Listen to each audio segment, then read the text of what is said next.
segundo escreveu Mateus, capítulo de número 16.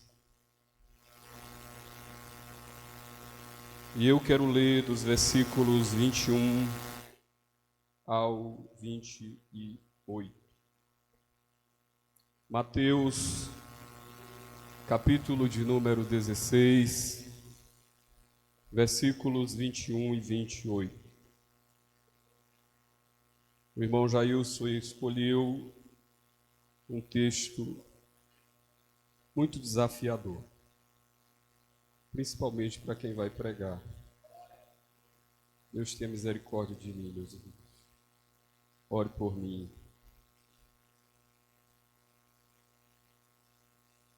Eu quero agradecer pela oportunidade de cooperar nessa noite com o trabalho da UMAD, área 1. Cumprimentar o pastor Francisco, nosso coordenador da área, pastor e coordenador da área, irmão Jailson, que coordena a mocidade, e na pessoa destes, cumprimento a todos os dirigentes e demais obreiros e todas as congregações aqui de nossa área representadas. Deus abençoe a todos, em nome de Jesus. Quem encontrou Mateus 16, versos 21 a 28, diga amém. Está escrito assim: desde aquele momento, Jesus começou a explicar aos seus discípulos que era necessário que ele fosse para Jerusalém e sofresse muitas coisas nas mãos dos líderes religiosos, dos chefes dos sacerdotes e dos mestres da lei, e fosse morto e ressuscitasse ao terceiro dia. Então Pedro, chamando-o à parte, começou a repreendê-lo, dizendo: nunca, Senhor, isso nunca te acontecerá. Jesus virou-se para Pedro e disse: para trás de mim, Satanás, você é uma pedra de tropeço e não pensa nas coisas de Deus, mas nas dos homens. Então Jesus disse aos seus discípulos: se alguém quiser seguir-me, negue-se a si mesmo, tome a sua cruz e siga-me. Pois quem quiser salvar a sua vida a perderá, mas quem perder a sua vida por minha causa a encontrará. Pois que adianta ao homem ganhar o mundo inteiro e perder a sua alma? Ou o que o homem poderá dar em troca de sua alma? Pois o Filho do Homem virá na glória de seu Pai com os seus anjos, e então recompensará a cada um de acordo com as suas obras. Garanto-lhes que alguns dos que aqui se encontram não experimentarão a morte antes de verem o Filho do Homem vindo no seu reino. Queridos irmãos, eu quero pregar esta noite segundo o texto bíblico lido e a direção do Senhor que inspirou a Escritura, sobre qual é o custo de ser um discípulo de Jesus. O que Cristo requer, exige dos seus discípulos. O que é necessário para segui-lo. O que nós devemos levar em conta quando aceitamos o desafio, abraçamos o desafio de ser um discípulo de Jesus. E eu pergunto aos irmãos esta noite: você é um discípulo de Jesus? Eu não estou perguntando se você um dia veio à frente da igreja, fez a oração do pecador e alguém orou por você. A minha pergunta é: você é um discípulo de Jesus? Eu não estou perguntando se você canta, prega, se você tem o seu nome no hall de membros da igreja. A minha pergunta é: você é um discípulo de Jesus? Não estou perguntando também se você clama ou canta, expressa, professa Senhor, Senhor, pois muitos que fazem isso, disse Jesus, não fazem a sua vontade. A minha pergunta é: você é um discípulo?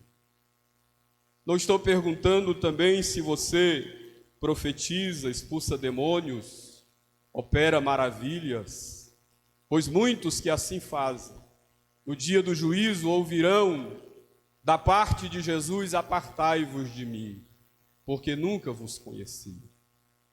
A minha pergunta é: você é um discípulo de Jesus? Eu não estou perguntando também se você ouve as palavras de Jesus, pois na Bíblia há alguém que o ouviu por 3 anos, de perto, e no final de tudo traiu. A minha pergunta é: você é um discípulo de Jesus?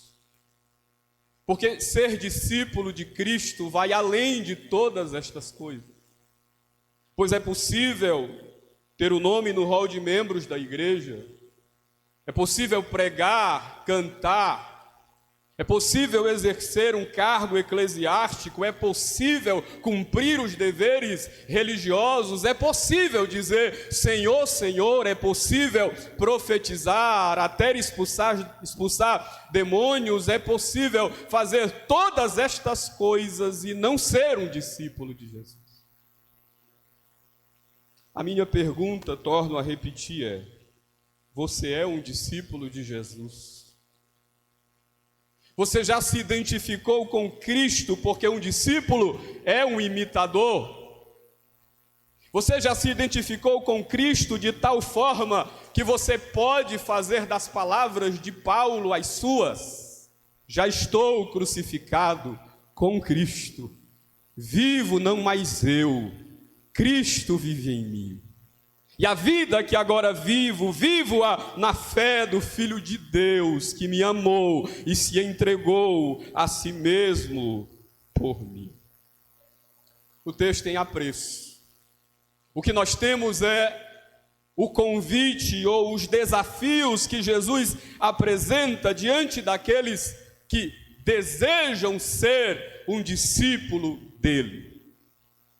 E há uma expressão que nós não podemos perdê-la de vista, que está no verso de número 21, que diz assim: desde aquele momento, começou Jesus a explicar aos seus discípulos: é necessário que eu vá a Jerusalém, padeça nas mãos de sacerdotes e escribas, morra, mas ao 3º dia ressuscite.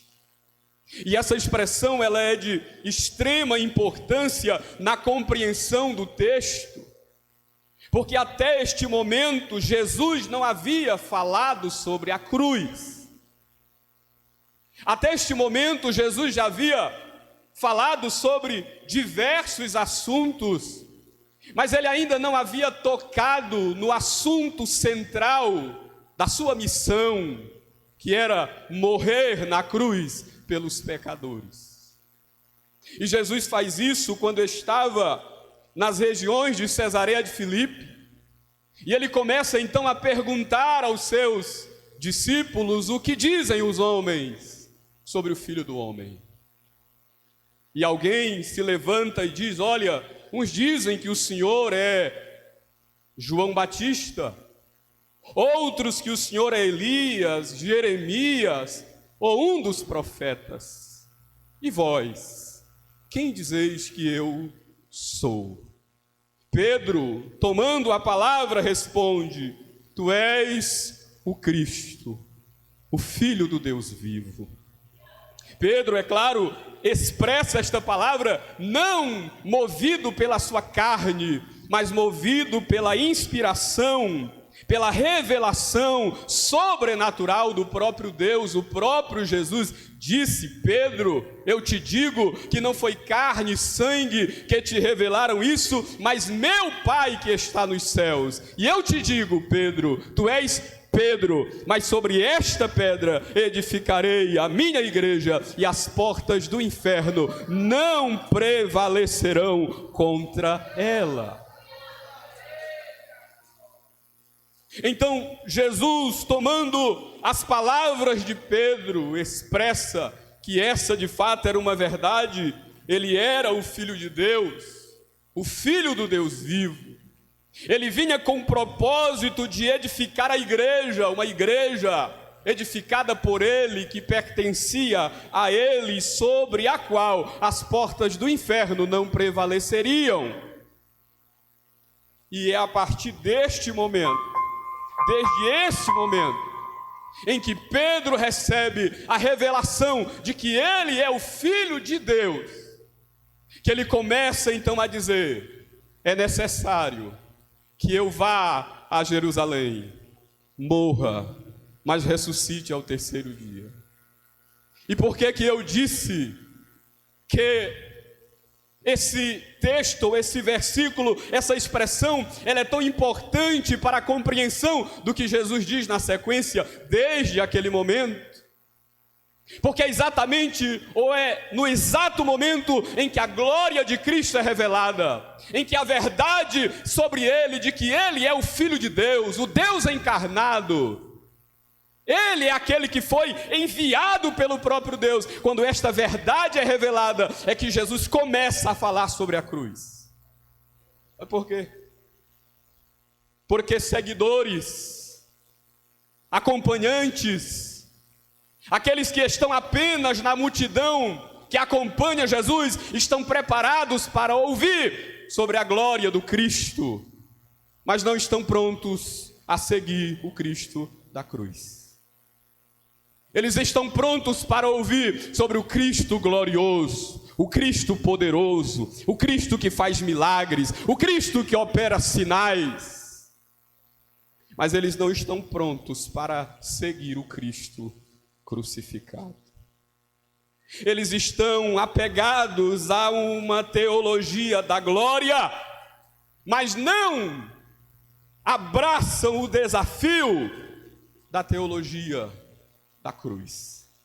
Eles estão prontos para se prostrarem e acompanharem e até seguirem por um momento o Cristo glorioso, poderoso, aquele que faz grandes sinais, mas eles não estão prontos para seguir aquele que morreu na cruz, o Cristo humilhado, o Cristo ferido, o Cristo sofrendo a vergonha da cruz, a face ensanguentada do Mestre, aquele que foi ferido pelo próprio Deus, moído por ele pelas nossas iniquidades. Os seguidores ou os simples acompanhantes na multidão que está presente em volta de Jesus, eles estão preparados para abraçar a glória, mas não entenderam e não aceitam às vezes o desafio de que o caminho da glória é pela senda da cruz. Antes da glória, há a cruz. Antes do trono, há a cruz. Antes da glória, sofrimento.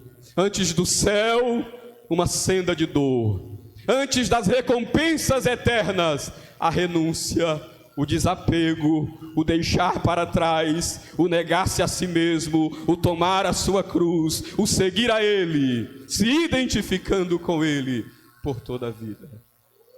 Por isso, esse texto é um virar da chave no ministério de Jesus. Ele está dizendo: agora eu apresentarei as demandas, as exigências que eu mesmo vou requerer daqueles que querem ser um discípulo, não apenas um participante de igreja, Não apenas um frequentador da multidão, mas um discípulo de Jesus. Alguém que se identificou com Ele, alguém que parece com Ele, alguém que vive a vida dele, alguém que já entregou a vida completamente a Ele.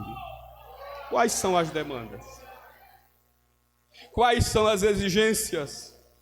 O que Cristo requer dos seus discípulos? Em primeiro lugar, a primeira demanda que Jesus requer, exige dos seus discípulos, o primeiro custo para ser um discípulo de Jesus é entender que a cruz de Cristo é o instrumento para a redenção dos seus discípulos. Jesus diz: eu, de fato, Pedro, sou o Filho de Deus. Eu sou o Filho de Deus. Disseste bem, porque foi o Pai que te revelou. Mas eu quero que todos vocês compreendam que a cruz é uma estação necessária na estrada do Rei. Eu preciso ir a Jerusalém. É necessário que eu vá. É necessário que eu vá a Jerusalém, padeça nas mãos dos sacerdotes e escribas, morra, mas ao terceiro dia ressuscite. Jesus requer dos seus discípulos que compreendam que não há um atalho para a cruz. Não há como nos desviarmos da verdade de que precisamos abraçar um Cristo crucificado. Que o evangelho que nós abraçamos, que o Cristo que nós abraçamos, que o Cristo que nós seguimos é aquele que consumou a redenção dos seus discípulos na cruz. E ele diz a eles: a cruz é necessária. É necessário que eu vá a Jerusalém, padeça, morra, mas ao terceiro dia ressuscite. O que Jesus está dizendo é: acalmem um coração. A cruz é necessária, meus discípulos. Ela é necessária. Sabe por que ela é necessária? É porque ela não é um acidente de percurso. A cruz não é um plano B de Deus. Não, a cruz foi um projeto arquitetado pelo próprio Deus ainda antes da eternidade, ou ainda antes na eternidade. Ou seja, como disse um certo poeta, antes que Deus dissesse haja luz, Deus já havia dito haja cruz. A cruz é necessária. O instrumento da redenção dos discípulos é a cruz de Jesus Cristo. É me identificando com aquele que morreu pelos meus pecados, que foi ferido pelas minhas transgressões, que foi moído pelas minhas iniquidades, que eu me torno um discípulo de fato e de verdade dele. Para ser um discípulo de Cristo, é necessário nos identificarmos com a cruz. E observe que a sequência do texto revela que a religião humanista, que procura atalhos para fugir da cruz, é uma religião de inspiração satânica. Pedro disse: Senhor, tenha dó de ti. Isso nunca vai te acontecer. Para trás de mim, Satanás, porque não cogita ou não entende as coisas de Deus, mas você está cogitando acerca das coisas dos homens. A religião humanista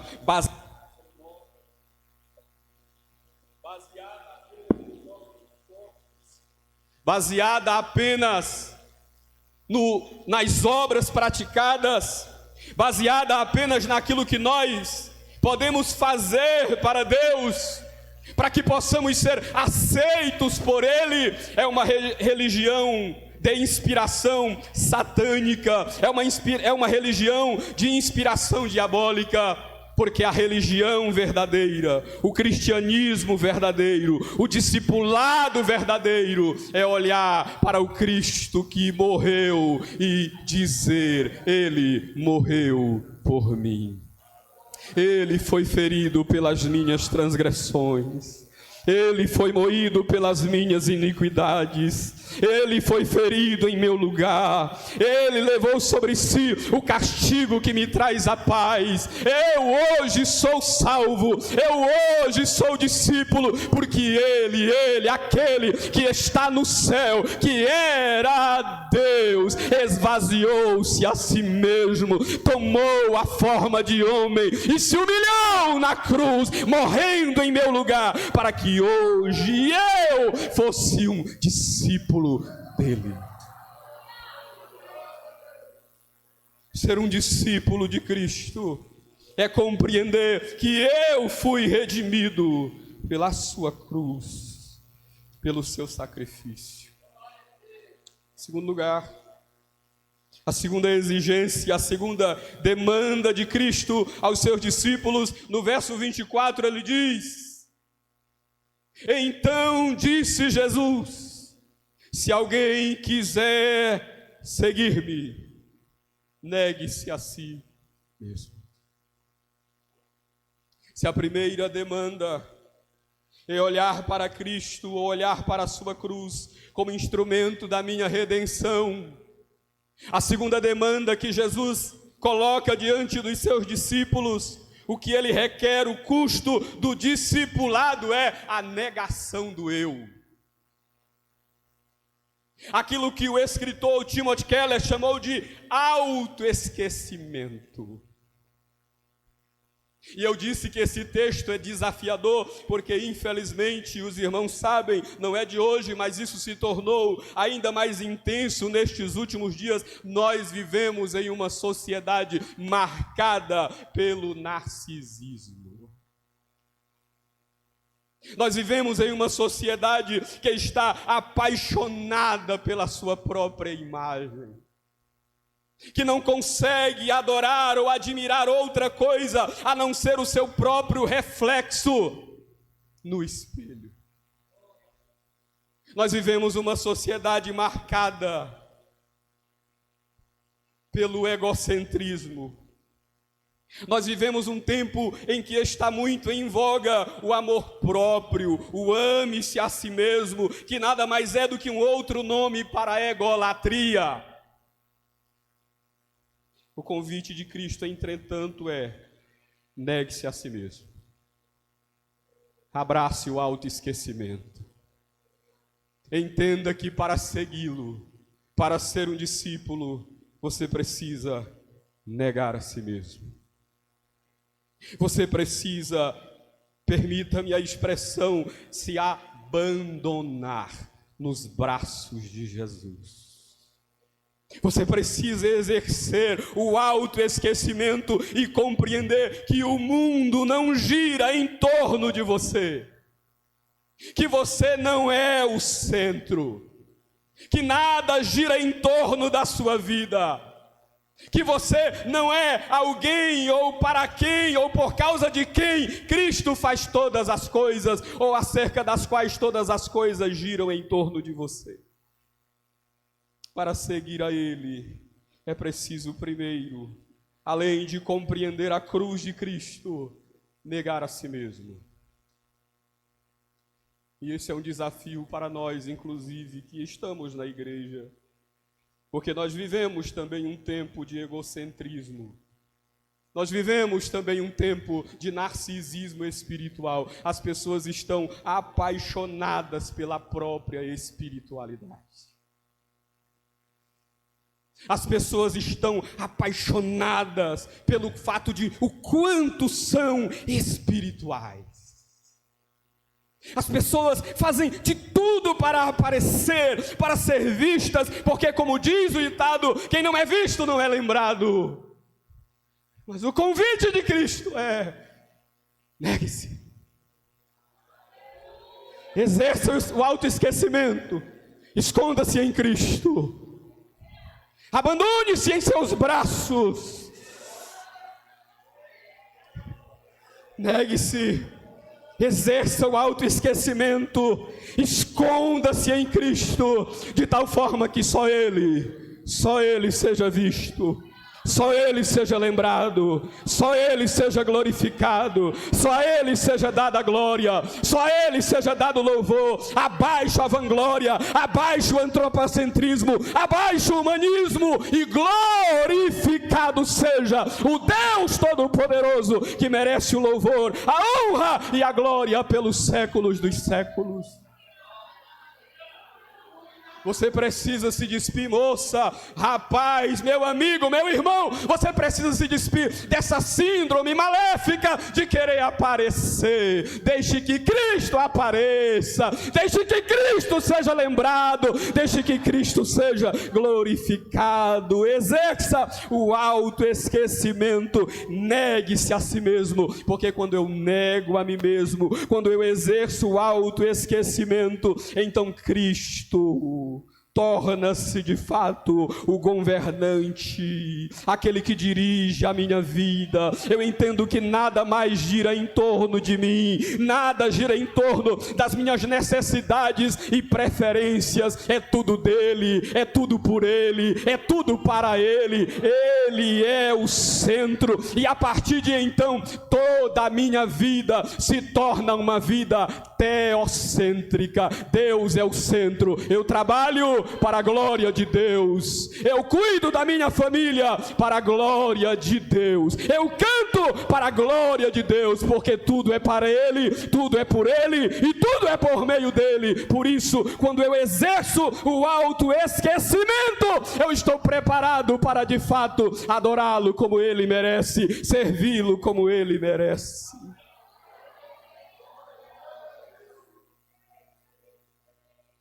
Negue-se a si mesmo, exerça o autoesquecimento, abandone a síndrome de pavão, de querer aparecer, deixe Deus ser visto em sua vida. Terceiro lugar, com o que Jesus requer dos seus discípulos, qual é o custo?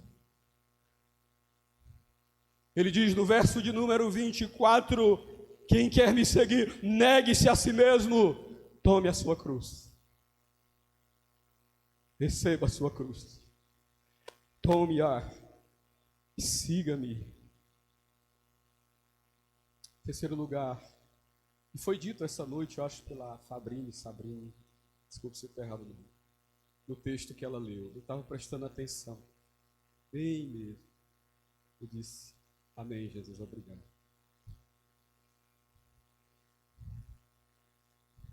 Porque quem quer seguir a Cristo, quem quer ser um discípulo de Jesus, precisa estar disposto a abraçar a cruz. Cruz é sofrimento.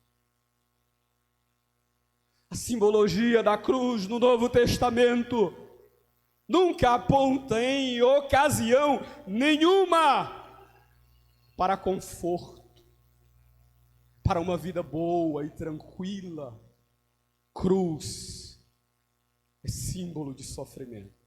Quer ser um discípulo? Abraça o sofrimento por amor a Jesus. Ah, pastor, mas aí não. Aí sim. Tome a sua cruz e siga-o. Jesus está requerendo daqueles que querem ser o discípulo dele, que sofram por amor a ele, que abracem a cruz, que é a identificação dos seus sofrimentos em mim, e as marcas do que ele sofreu em mim. Eu tomo a minha cruz, porque eu abraço o sofrimento com ele e para a glória dele.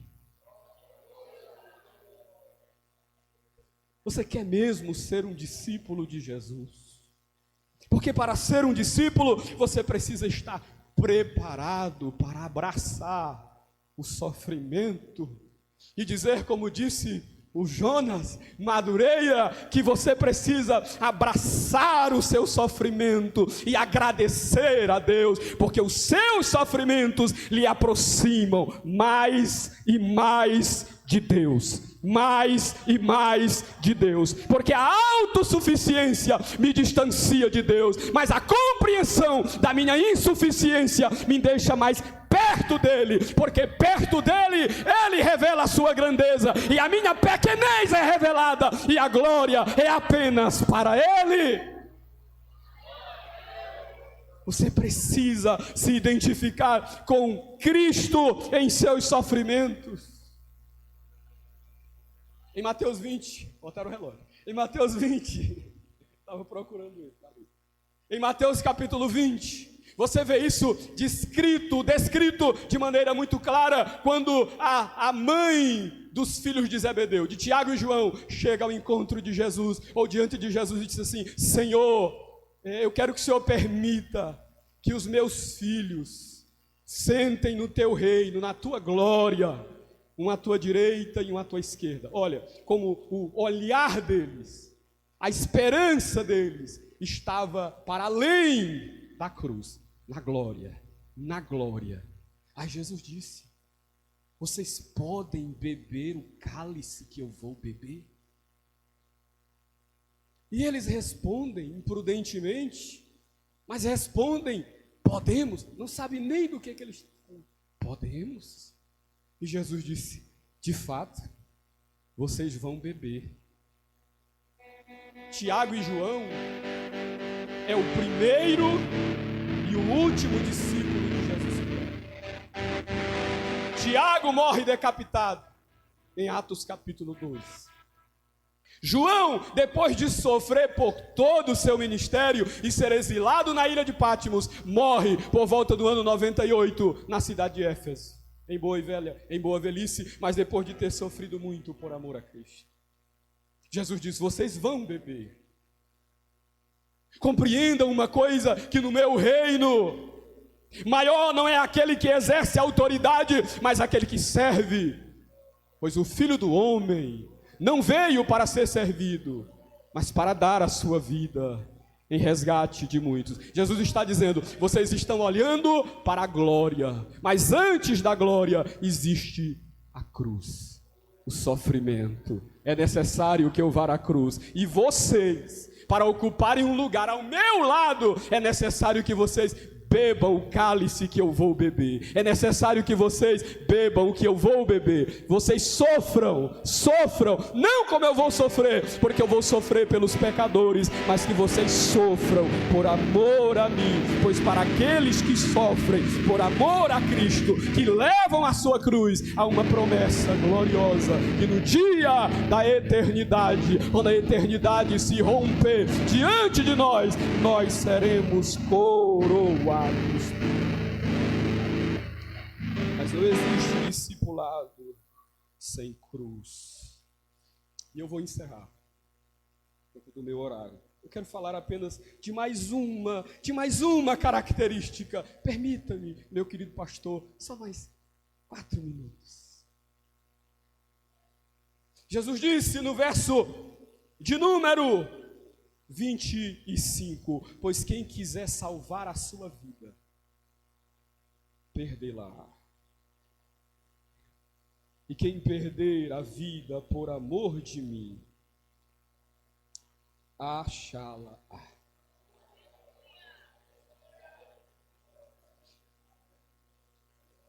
Aleluia. Quer ser um discípulo de Cristo?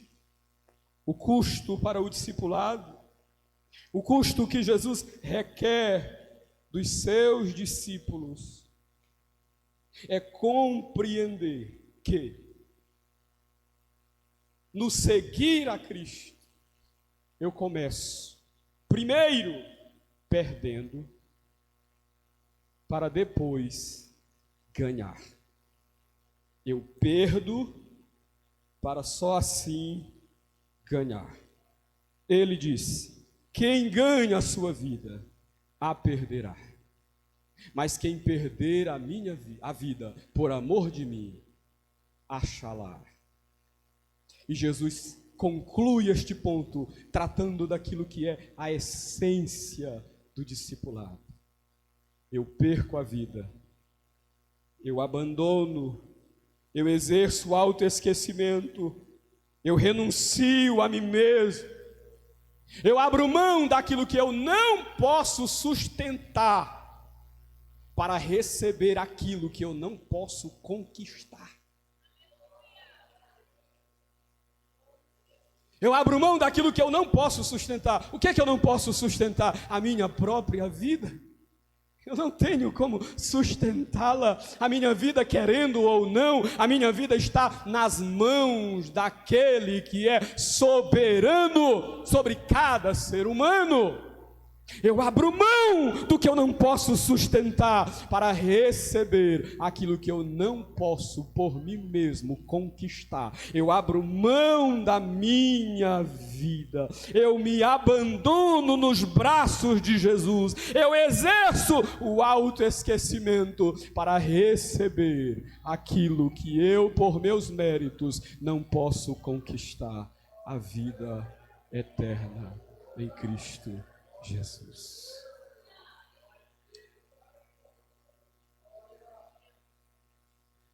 Você é um discípulo de Jesus?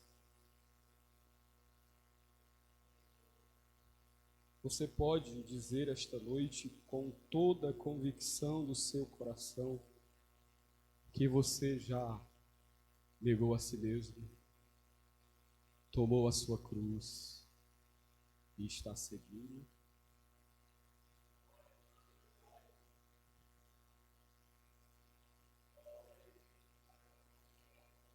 Senhor, eu te agradeço pela tua palavra, que é viva e eficaz, que testifica ao nosso coração. A tua palavra é suficiente para ir onde eu não posso ir, para revelar.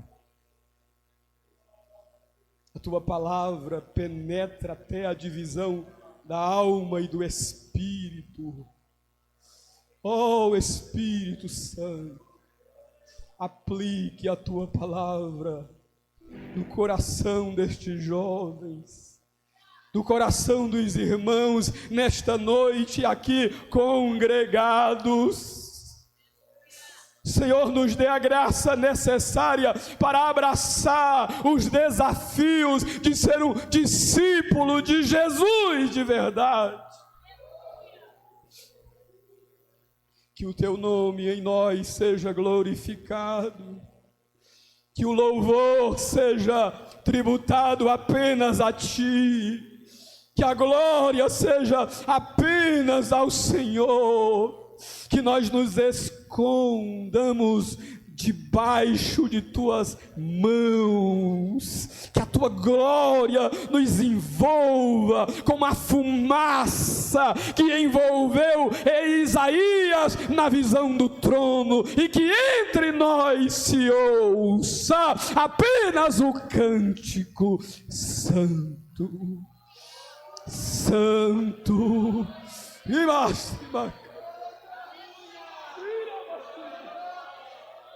Santo, Santo é o Senhor dos exércitos. Santo, Santo, Santo, Santo é aquele que está entronizado e que reina pelos séculos dos séculos. Amém. Glória a Deus por esta bela mensagem vinda diretamente do trono de Deus. Pode até não ser aquela mensagem que a gente estava esperando, mas com certeza, sem sombra de dúvida, é aquela que nós estávamos precisando ouvir nesta noite para o nosso crescimento espiritual. Eu agradeço a Deus por esta boa palavra. Eu agradeço a Deus por esta boa palavra. Irmãos, 9:12. Vamos ouvir mais um hino. 9:20 a gente encerra. Irmã Nathalie, louve aqui em nome de Jesus mais um hino. E logo após a gente já estará encerrando o trabalho em nome de Jesus.